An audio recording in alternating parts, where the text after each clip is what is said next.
Alright, welcome to Famous First Times. This is a podcast about famous people's first shags and other notable milestones. Oh, big name bonks. Yeah, Dom. Yeah, that was Dom. I'm Ian. And what are we doing here? What's going on? Well, what we're doing is I find stories about superstar shags and I bring them to you. Oh, and I read them out? For the first time, yeah. Oh yeah, so I've not heard them before. Gonna read them out.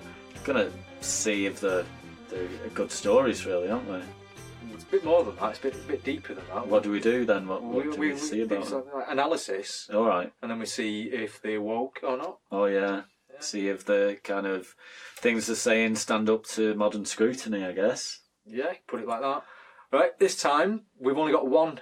Fucking hell! Don't worry about it. It's another Just good one. one? It's good. It's really good. It's a big, bald lover boy. Brilliant. Right? Ross Kemp. No. Should we just get on with it? Well, yeah, okay, let's Right. fucking do it.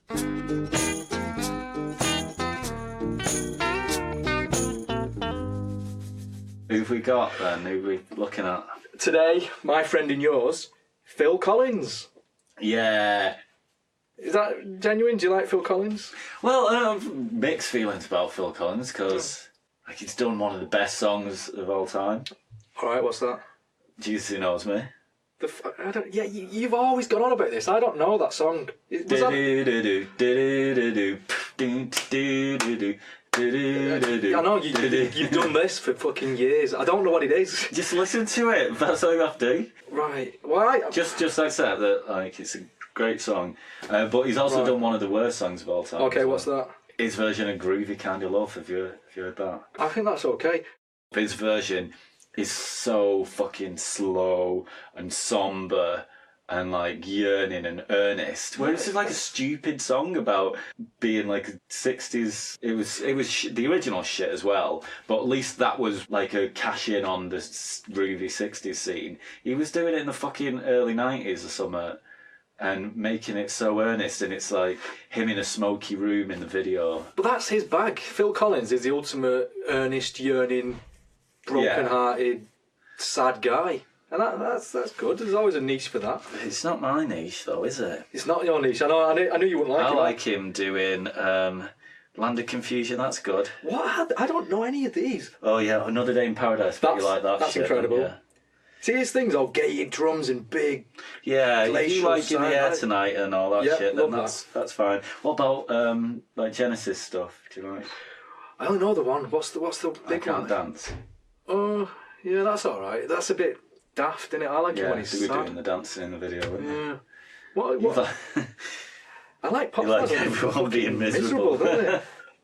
There's something about Just that. no, I don't like every pop star being miserable. Just like, Old Dirty Bastard did a cover of Susudio. Is it It's good? fucking phenomenal. Alright. You know he's big with rappers. Why? Rappers really. Because they're like ripping off his drums. Yeah, they sample his drums. In America, he's not a joke. Over in England, he's a joke. He's a bit of a fucking sad. Oh yeah, sack. everyone knows he's a twat. Yeah, It's sad like, bastard. You just laugh when you say his name. Yeah, in America, he's a fucking cool, That's awesome weird, dude isn't it? with rap guys. Yeah, it is weird, isn't it? Yeah, but Americans are just weird in general, aren't they? Don't be saying that. We've got listeners American. Oh. I think place, don't they? Alright. Yeah, that cover of Susudio is fucking genuinely brilliant. Alright, I'll listen to that. No, you won't. You don't give a shit. You don't like rap. You don't like Phil Collins. I You're not like going to listen to this. fucking rap. Just because I don't like DMX. How do you think Phil Collins lost his virginity? Excuse me. Parakeet. Well, he's British, innit? Like, what do we know about British people having sex? That they do it when they're fucking 12 and they're always outside in a fucking street or in a car park. So yeah, he's probably like playing on a fucking space opera, sharing space opera with one of his girl mates. Are you saying space opera because of that album cover where he's just got a big round red head? He looks like space opera. Yeah, He's like why orange as well, isn't he? Yeah. It might be subliminal. I can see how your mind works. So he's on this big orange space opera, and like he's on one side and girls on the other, and they're just jumping around, and then they start like it starts making them all frictiony, and they end up having a shag in like a park or something. Right. Falling in sandpit. Right. Like 12, 13. 12, 13. Oh, all right. Right. Shall we go for it? Okay, this is Phil Collins' virginity story from his 2016 autobiography, Not Dead Yet.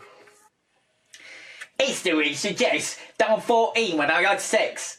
I say suggest because it's over so quickly that it might not, in the intercourse scheme of things, can. But as an only teen in a close-knit suburban neighbourhood, your options are limited. By the time you're in a situation when it might happen, you're already in trouble and out of the starting gate.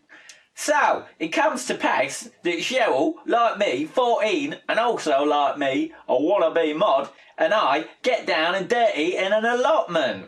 I didn't intend it to be outside in the mud, in the midst of small plots of potatoes and carrots, but I didn't have much choice. I had, of course, had a lot of experience of sex as a solo artist. I'm embarrassed now to even think about this, as it must have been so blatantly obvious to the other family members. Without going into more detail than needed, I will say that I would often retire into the toilet at 453 Anworth Road. I'll say the exact address. Why have you done that? So you can go there as a pilgrimage. With my big collection of parade girly magazines. I'm pretty sure everyone must have known what was going on. The paper rustling, if not other noises, would have been a big giveaway. You fucking nailed it. It was outside. It was. In the fucking mud, like a dirty like little boy, 14, bit older than I thought. In the midst of small plots of potatoes and carrots. Why do all British pop stars make it the least glamorous thing in the world? Make it just the grottiest thing it can possibly be. Yeah. He's got his fruit and veg salesman kind of head on, hasn't he? Yeah. He really wants people to think he's London veg man. Yeah, Mockney Barrow boy. Yeah. He's kind of humble about it, isn't he? He says it's over so quickly that it might not even count. That's a change from a lot of the other people we've looked at who make out that they're fucking kings of shagging.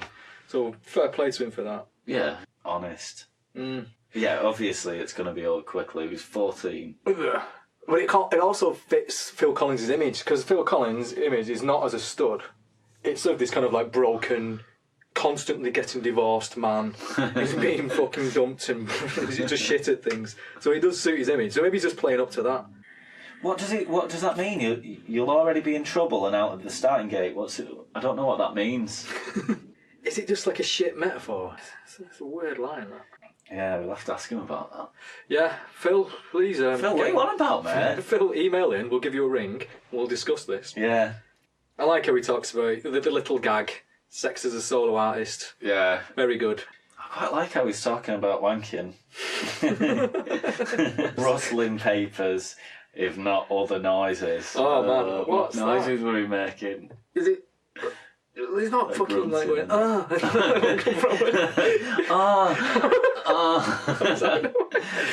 You alright in there, Phil? Must be having a big shit now. Using a lot of toilet paper as well, a lot of rustling going on. His big collection of parade girly magazines. That gives the image of him carrying a big pile of magazines into the bog. Like, one won't do, he's really like retiring into there. He's gone in there for the long haul. A couple of hours. Really building it up. So he's embarrassed to think about it, but I don't think he is. He's relishing talking about that, isn't he? Not many of the people we've looked at talk about the wanking. Phil's right in there. He's devoted as much time to the wanking as he has to the first time he's had sex. We've got another story about Phil's sex life later in his career when he's famous, mid to late 80s, and he's over in America. And you might recognise the location from a previous story. This particular night, we decided to do something different for both of us. We had the limo drop us off at the Rainbow Room on Sunset Strip. It's an LA rock and roll institution, well, we know. Not so much a hangout for bands, but for their crew. It's also a place to pick up girls. These facts could be related. We slide into a booth and sit there, quenching our post-gig thirst. I stretch my arms above and behind my head. Suddenly, there's a pair of hands grabbing my hands. I look back and there's this girl, short hair, very cute in a Tinkerbell sort of way. She's very happy and she's with another girl. Before long, we're all sitting at the same table. Eventually, the four of us hop into a waiting limo and repair to the Hermitage, the LA hotel of the moment. I still don't know how this happens, but later that night, I'm in bed with Jill and a girlfriend. This hasn't happened before or since. I should stress that there's no hanky-panky. My abiding feeling is, what am I supposed to do with two? For other people, this is a life. Not for me. I'm too embarrassed, I guess. For youngish Phil Collins, it's stage fright time. Just totally intimidated. Like we said before, it suits his image. Yeah. He's not top shagger. I thought he'd like do something, like even if it was just kick one of them out or something. But no, he's quite humble and vulnerable, isn't he? Yeah. A little bashful boy. Little bashful Phil. And yeah, look at where he is as well. Look at where this all goes down. Rainbow. The rainbow. Yeah. That is a place to go to get your kicks, isn't it? You know what? This could have been around the same time that Kiedis was around there as well. Yeah, like late 80s. Little 11-year-old Kiedis mooching around the venue. Yeah, trying to get off with all the older ladies. Do you know the Faxgate story about Phil Collins? Faxgate. One of the big scandals of Phil Collins' life. No, I don't. He divorces his wife by fax. Front page news, it was really shocking. Oh, how dare you do this? Well, he devotes a chapter to this, and it's called Divorced My Wife by Fax? Of Course I Didn't. Right? And in it, it says, he's on tour, and his wife's not around. He found someone else, he wants to start seeing someone else. So he writes a big long letter, and faxes it to her. So he fucking does. He breaks up with his wife by fax. What? Do you want to do the story? I've got the story here. You got the full thing? Yeah. Divorced my wife by fax? Of course I didn't. 3 weeks into the North American leg, 6 weeks after Paris, I write a 4 or 5 page letter in which I try to outline the way I feel about us, about the future. The most relatable and quickest way to get this letter to her is to fax it rather than post it. So that's what I do. But it doesn't help. Things are still messy and complicated. Communication lines still fractured. That is breaking up with someone by fax. Yeah, it really is. Why is it just in his head? It's like, well, it's not by fax because I wrote it in a letter. Yeah, I wrote it down. Like, it would have been better if he would have posted it. No, it's still shitty. It's still shitty. But people, they don't like you doing stuff using new technology, like break up with someone by text. By text? Yeah, Phil was like a trailblazer back then. He suffered for the sins of us now. Yeah, Phil was the very first one. But fax just seems like it's a bit of a comedy, comically outdated now, so it sounds even funnier now. Yeah. Why did he not just ring her? Phone lines exist. If you can fucking fax someone, you can ring them. Why not just ring he her had up? 7 pages of bullshit to say, and I would have got flustered if he would have tried to say it all off the top of his head. Just rely on your feelings, Phil. Just say what's in your heart. It's a bit contrived to... It should be a discussion. It should just be Phil fucking bellowing at her. 7 or 8 pages of Phil just saying, this is how it is, I want to shag someone else, so it's over, but I want to go on and on about it. So you and I don't want you to get a word in. Yeah. Don't want any response, so it's done by fax. This is the only way to do it, so I didn't break up by fax. I just told you a load of shit by fax about why I wanted to break up with you. He talks about Faxgate more in his book, and he's got to do a gig a couple of days afterwards. And here's what he's got to say about it. Walking on stage in Birmingham a few days later, I'm still thinking this is the worst possible moment to be starting a tour at home. I've gone from being Mr. Really, Really Nice Guy, albeit a bit ubiquitous and annoying, to Mr. Bastard.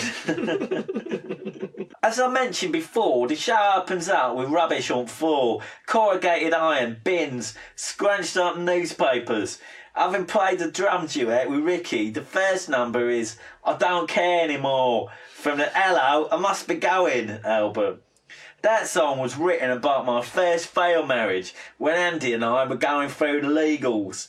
The lyrics, accordingly, are caustic, and I perform it appropriately moodily, scaffing my way through the rubbish getting on the stage. But now everything takes on added resonance. The lyrics are nothing to do with Jill or our marriage, but when I kick those newspapers, I'm apparently kicking the tabloids.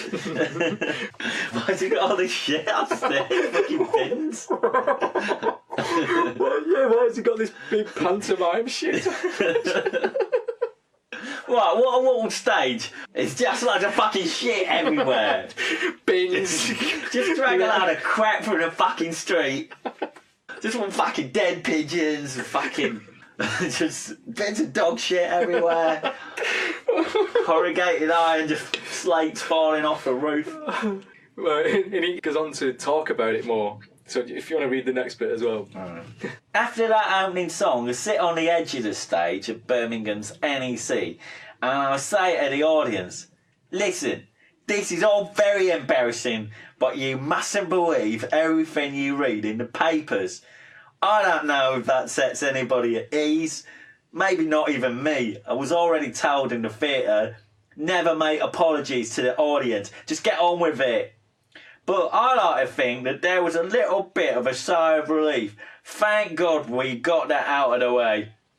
But then, introducing I Wish It Would Rain Down from But Seriously, I do my take on a skit by politically incorrect and intensely funny comedian Sam Kinison, a friend who died 2 years previously.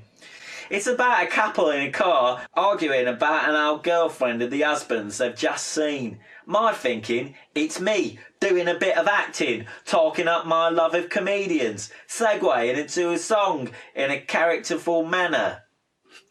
In my ignorance, I don't see that this is a bit too close to the bone for some, that it might look like I'm dancing on the grave of my marriage. I'm just desperate to make the audience laugh. Or diffuse the tension that I feel is there. To my shame, I don't understand that. In the circumstances, it's in poor taste. What the fuck's he doing? Why is he doing his comedy sketches during a gig? I mean, yeah. He's called the album But Seriously. That sounds like a comedy album, actually, doesn't it? So yeah, maybe he did see himself as a bit of a joker. But his music is not funny. He's got a bit of a dual personality, hasn't he, with his comedy fruit and veg selling street vendor. Yeah. And his Mr. Heartbreak. Yeah, there's real tension. That's the tension of Phil Collins, isn't it? But he's trying to get it all in one show. One baffling show. Doing his skits and then apologising for breaking up with his wife. Yeah, sitting on the edge of the stage saying that. If I was at Phil Collins, if I was at any gig and someone started doing that, just apologise. Shut up. I'm not here to listen to this shit. I want to hear your songs. But no one's listening to Sue Studio thinking, I can't enjoy this. I'm thinking about his ex-wife too much. Yeah. Oh, I'm really on edge. I hope he talks about it. I hope he addresses it. This is a stadium gig, this is a fucking huge arena and he's doing this stuff. Well, it's like celebrities. They do think that people are really give a shit about what's going on in their actual life. I'll tell you what I want to know this sketch he does. This comedy sketch. What is it? It's about a couple in a car arguing about an old girlfriend of the husbands they've just seen. So did they have a fake car front that they both sat in? And they're brum brum, messing with the steering wheel. Hey! Vaudeville. But they kind of did that, if you watch old Prince concerts, he does kind of shit like that. And that must have just been the in thing in the 80s, just, well, we've got all this fucking money, we either put the drummer in a big hamster ball and just have him swinging about, or we have loads of fireworks and shit. Oh, if you Phil Collins. Just get a cardboard car front. A load of bins. Hey, who was that girl you were looking at? Oh, that was my ex-wife. Based on some non-PC comic. Yeah. So some racist comic that died. His racist mate. Just We'll do a ripping off his racist mate's jokes. And he doesn't realise that this is a bit too close to the bone. What does he say? He thinks it's just me doing a bit of acting, talking up my love of comedians. No one's gone to see him for this. I wonder what Phil thinks about politically incorrect comedy. Yeah, it's not enough that we know about all his divorces. Bullshit scale. I can't see anything not being true. It all sounds really true, doesn't it? Apart from the fact that he's saying that he didn't break up with his wife by fact. That's It's bollocks. complete bollocks, yeah. But as far as the virginity stuff goes, I can believe that. I think the only thing that might be bullshit is that he's made it even grottier and shitter than it is, just to kind of bolster his poor old worn down shitty ass Phil Collins image. But if he did it in an allotment, it probably was a bit mucky. Yeah. Probably. So I'd say bullshit scale, 0. Yeah. 1 maybe. Let's give him a 1. Is he woke? Is Phil Collins woke? I suppose he's like. He's not really. Is he? Well, he likes his politically incorrect comedian mate who died. So there's that. But he's not really that disrespectful about his exes, is he? Broke up with him by facts. Not very nice. Are we going to cancel him for that? Can't cancel him for that, can we? No. So yeah, he's woke. This is one or the other. Woke or cancelled. Oh, I'm going to say woke. Do you want to? well, You can say something else if you want. he's neither. He's fucking neither. He's just. You've got to pick one. Well, he liked his porn mags as a kid. Oh yeah. He liked his pornos, but he didn't like shagging loads of girls at once. Ah, fuck knows, man. Fuck knows. Alright. It's bollocks. Phil Collins. Phil Collins woke. What a bollocks question? Fuck knows. That's your question. Yeah, whatever. Right, fuck it. Over.